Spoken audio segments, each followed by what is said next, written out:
Pablo Escobar is remembered as one of the most powerful drug lords in history. His name still brings images of violence, money, and fear. But for many people in Colombia, Escobar was not only a criminal, he was also seen as a savior. Why? Because he built homes for the poor, handed out money, and presented himself as a man of the people. One of his biggest projects was giving away free houses to families living in extreme poverty. At first glance, it looked like pure kindness, a man sharing his fortune with those who had nothing. But behind those walls was a much deeper story, a story not just about generosity, but about power, control, and image. In today's episode of the Narco Files, we'll uncover the hidden truth behind Pablo Escobar's free homes. Were they really gifts of kindness, or were they part of a bigger plan to win loyalty and protect his empire? Before we dive in, don't forget to subscribe to the Narco Files and hit the like button to support the channel. It helps us bring you more untold stories from the dark world of power and crime. The world of Pablo Escobar. Before we talk about the houses, we need to understand the man who built them. Pablo Escobar didn't start out as the world's most feared drug lord. He was born in Medellin, Colombia, and came from humble beginnings. Like many young men in his city, he looked for ways to make quick money. At first, it was small crimes, smuggling cigarettes, stealing cars, and other hustles. But soon, Escobar found something much bigger: cocaine. By the 1980s, Escobar wasn't just successful, he was unstoppable. His cartel controlled the majority of cocaine that entered the United States. At the height of his power, it's believed he earned more than $70 million every single day. But money and power always bring enemies. The Colombian government, rival cartels, and even the United States were all trying to bring him down. Escobar knew guns alone couldn't save him. He needed something stronger. He needed people. He needed ordinary Colombians to stand by him. The people of Medellin. In the 1970s and 80s, Medellin was a city split in two. On one side were the wealthy families, living in comfort with big houses and security. On the other side were thousands of poor families struggling just to survive. Many of them lived in makeshift homes built from scrap wood, cardboard, and rusty metal sheets. These weren't real houses. They were shelters held together by hope. Most of these families had no clean water, no electricity, and no sense of stability. Every day was a fight just to get by. The government, meanwhile, offered little support. Poverty was everywhere, crime was rising, and many people felt forgotten. And then came Pablo Escobar. While officials looked the other way, Escobar stepped in with promises. Food for the hungry, schools for children, soccer fields for communities, and most famously, houses for those who had none. The birth of Medellín Sin Tugurios. In 1984, Pablo Escobar launched a project he called Medellín Sin Tugurios, which means Medellin without slums. The goal sounded simple: move poor families out of unsafe hillside shacks and give them solid homes where they could live with dignity. Escobar built a housing complex with about 400 apartments. For the families who received one, it felt like a miracle. They no longer had to sleep under leaking roofs or worry about their homes washing away in the rain. For the first time, many of them had running water, electricity, and safe walls around them. To these families, Escobar wasn't a criminal. He was the man who gave them hope, stability, and a fresh start. Some even saw him as a hero. But while the families celebrated, Escobar's real plan was quietly unfolding. His generosity wasn't only about kindness, it was about building loyalty and power. The strategy behind the homes. Escobar didn't build these homes just out of kindness. They were part of a bigger strategy. Here's why. Winning loyalty. When you give someone a house, you don't just give them shelter, you win their heart. These families felt forever grateful to Escobar. If the police came asking questions, many residents would stay silent or even protect him. Building a public image. Escobar wanted to be more than a drug lord.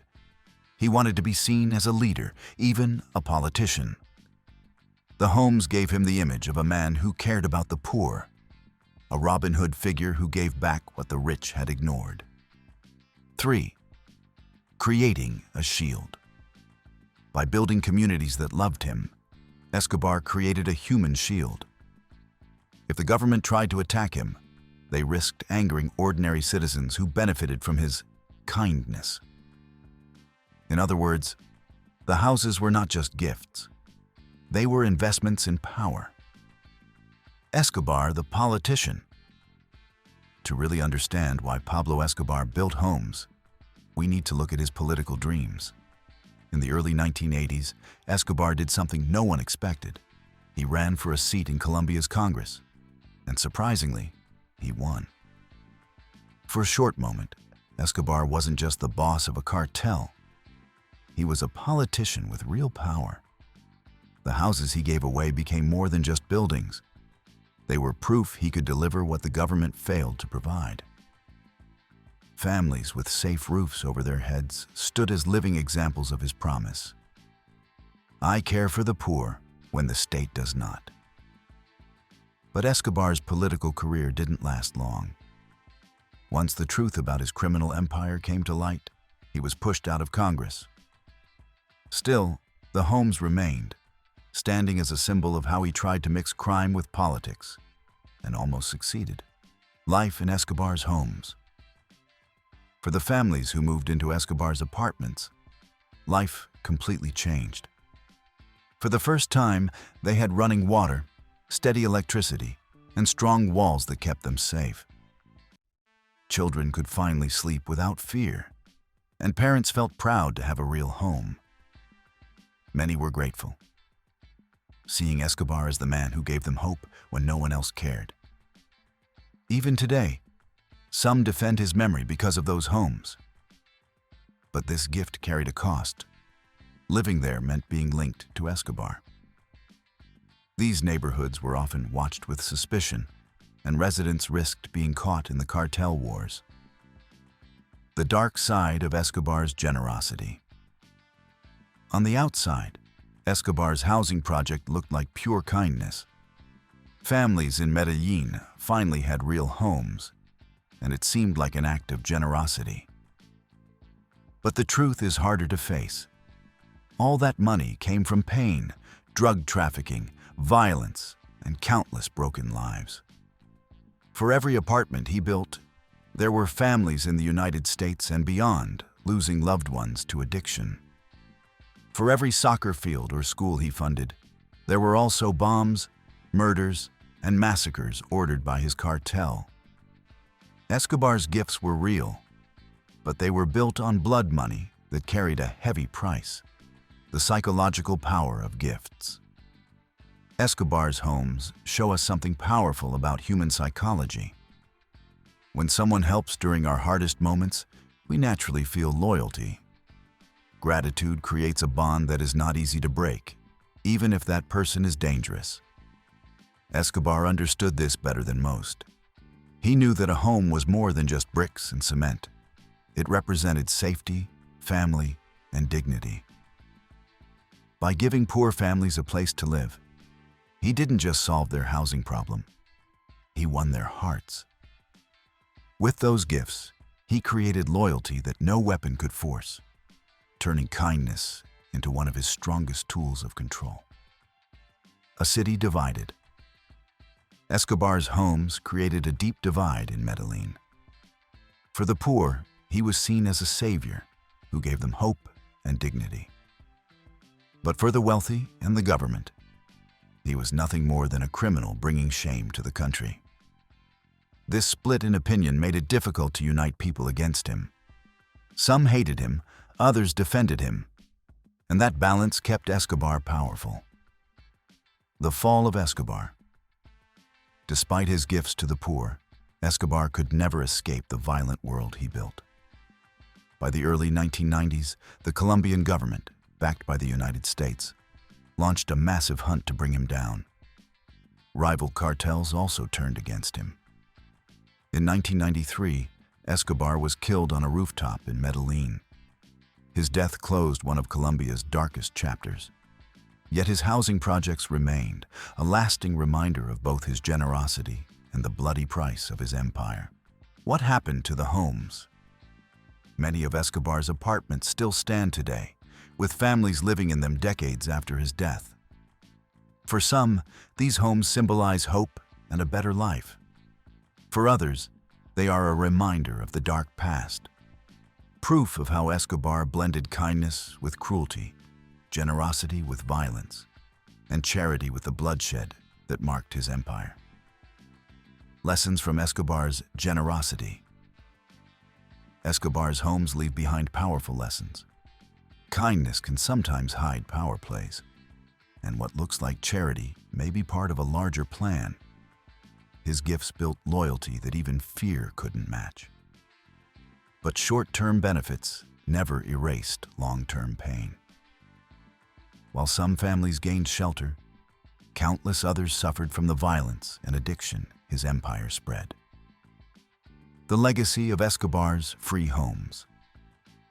Even today, Pablo Escobar's name sparks debate. Some see him as a ruthless criminal, while others remember him as a man who helped the poor. The truth sits somewhere in between. His free homes were real and life-changing, but they also served his power. They were both kindness and control. His story reminds us that true generosity isn't just about giving. It's about the heart behind the gift, and whether it brings healing, not harm. Pablo Escobar's free homes remain one of the strongest examples of how crime and charity can live side by side. They remind us of a man who caused so much pain, yet also gave moments of hope to people who had nothing. But the truth is simple. His kindness wasn't free. Every house, every gift, was part of a bigger plan to buy loyalty, build an image, and protect his empire. So we're left with a haunting question. Was Escobar really helping the poor, or was he using them as pieces in his game of power? Maybe the answer is both, and that's what makes his story so unforgettable. Thank you for watching this episode of the Narco Files. If you found this story eye-opening, don't forget to subscribe to the channel and like this video. It helps us share more untold truths from the world of power, crime, and history.